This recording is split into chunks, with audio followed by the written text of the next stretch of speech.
Ka nisur shpërndarja e teksteve mësimore për diasporën për vitin shkollor 2026-2027, një nga proceset më të rëndësishme në mbështetje të mësimit të gjuhës shqipe dhe kulturës shqiptare për fëmijë shqiptar jashtë vendit. Këtë vit me financim të qeverisë do shpërndahen mbi 5800 paketa mësimore, duke garantuar që tekstet të mbërrin falas tek të gjithë nxënësit dhe mësuesit e diasporës. Ministri i Arsimit Mirela Kumbaru ndoqi nga afër nisjen e këtij procesi në qendrën e botimeve për diasporën ku ndau edhe risin kryesore të këtij viti. Për herë të parë do shpërndahet niveli 3 i tekstit Gjuha shqipe dhe kultura shqiptare, duke plotësuar ciklin e teksteve për mësimin e gjuhës shqipe në diasporë. Për vitin shkollor 2026-2027, për diasporën ne nxjerrim dhe nivelin e 3 të gjuhës shqipe, që është gjuha shqipe dhe kultura, që kemi këtu nivelin e parë,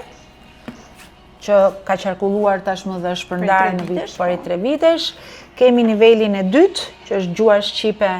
dhe duhet të theksojmë që të gjitha këto shpërndahen falas për fëmijët e diasporës dhe për mësuesit vullnetar dhe nivelin e 3. Ndërkohë, po, edhe theksojmë që jepet falas, më pëlqen që e keni vënë këtë pullon këtu që të jetë e qartë, mos ketë asnjë lloj keq kuptimi. Ajo që duhet kuptojmë është që puna për këtë është punë 1 vjeçare përgatitore, që nga artimi përgatitja, po dhe kontaktet që ne mbajmë me të gjitha përfaqësitë tona dhe sidomos me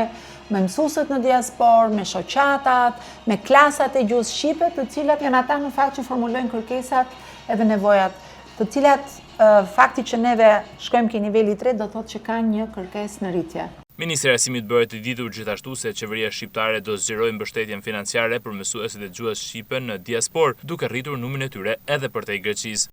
Është një angazhim që ne kemi bërë nga një summit në tjetër, një angazhim i qeverisë shqiptare për të marrë përsipër financimin, shpërndarjen, në një bashkëpunim shumë të mirë midis Ministrisë së Arsimit, qendrës së botimeve diasporës dhe Ministrisë jashtme dhe gjithë përfaqësive tona. Gjëja tjetër që dua të theksoj është që përveç asaj grupit të parë të mësuesve të gjuhës shqipe në Greqi, të cilët marrin dhe një shpërblim nga qeveria shqiptare për ta vazhduar këtë punë, sepse më së shumti jemi mbështetur në angazhimin vullnetar ose të mësuesve ose të komuniteteve.